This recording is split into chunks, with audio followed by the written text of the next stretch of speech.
mukhang may magandang resulta yung nangyari doon sa mga na-raid na mga OLA agents.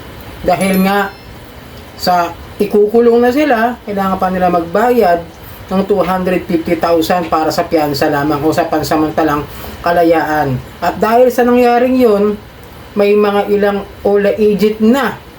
Ang balita ko ay bumabaliktad na at mukhang magsasalita na laban doon sa mga pinapasukan nilang mga OLA. Alright, magandang gabi po mga kadyani. Muli bago tayo magsimula ay maglalambing lamang po ako na paki-follow po ang aking mga social media account, ang Facebook, TikTok at itong aking YouTube channel.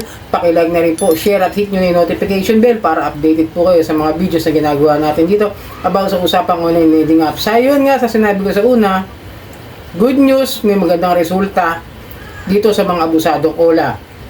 At balita ko, yung mga OLA agent na mismo ang maaaring maging dahilan para magkaroon na ng raid. Pero hindi ko alam kung anong mga OLA itong mga i-raid sa mga susunod na mga araw. Dahil nababalitaan ko lang na talagang masidhi o maigting yung gustong mangyaring laban dito sa mga abusadong OLA ng PAOK, ng NBA at ng grupo nila Madam Kikay.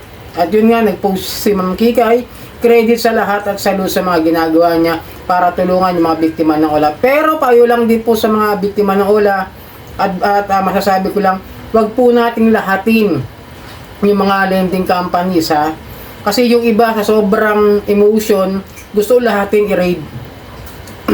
May matitino naman po mga online lending dyan na madali naman pakiusapan kung sakaling hindi nyo gusto o hindi nyo kayang bayaran yung mga interest nila. Payo lang po ha. Kasi nangyayari, gine-generalize lahatin na raw po yung mga lending company o yung mga online lending company na yan. Yung mga abusado, yun po ang nilalabanan natin dito. Yung mga abusado lamang na mga lending o online lending companies. Paalala lang po.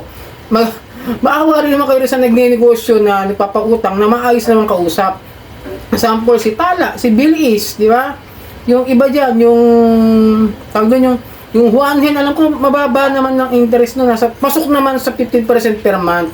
Nagkakaroon lang ng penalties dahil nga depende yun sa utang at sa kung magkano yung penalties na. Kasi bago tayo magreklamo doon sa mga lending companies na nagpautang sa atin, tignan natin talaga na maigi kung magkano ba talaga yung babayaran natin sa kanila. Ngayon kung mga loan shark, katulad ng mga abusadong OLA, ito nga yung mga gusto kong ma-rate talaga na sunod-sunod din, no?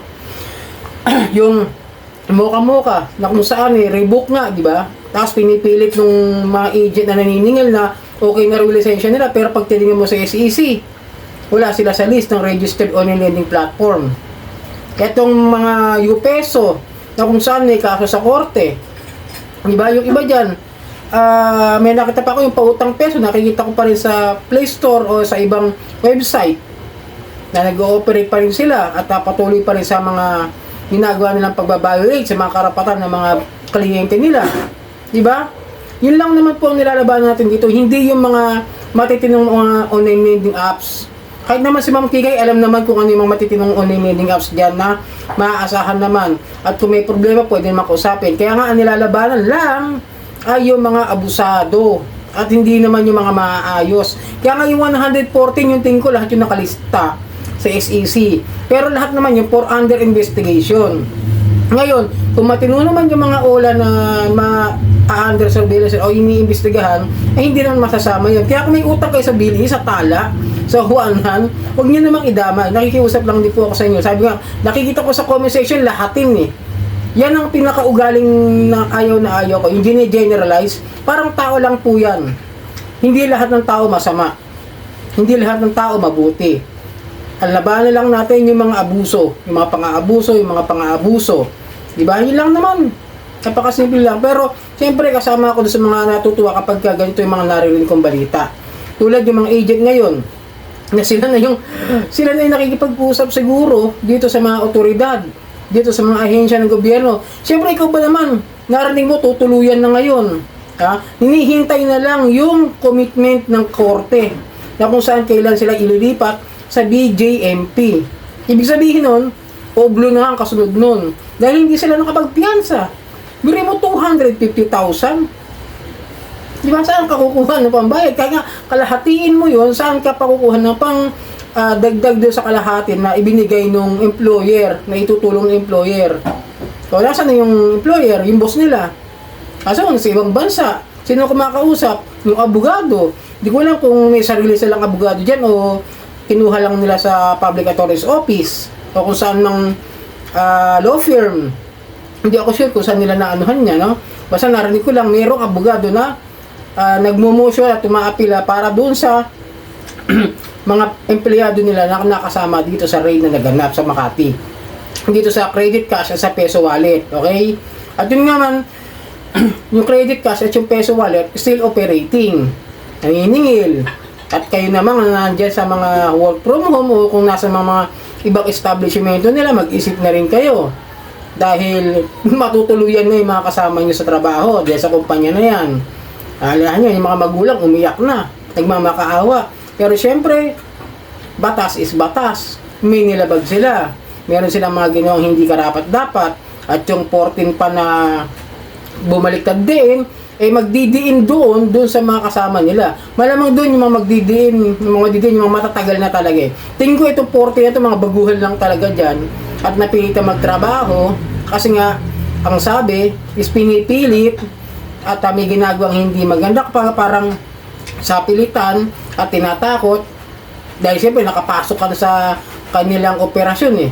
Ganun yun, di ba? Pag minalalaman ka na, gagawin ka ng paraan, tatakutin ka, pipilitin ka. Pero hindi naman lahat bumaliktad. Dahil nga ito siguro yung mga baguhan lang yan, yung 14 na bumaliktad. At tapos ito mga ayaw na magsalita dahil sila yung mas maraming nalalaman.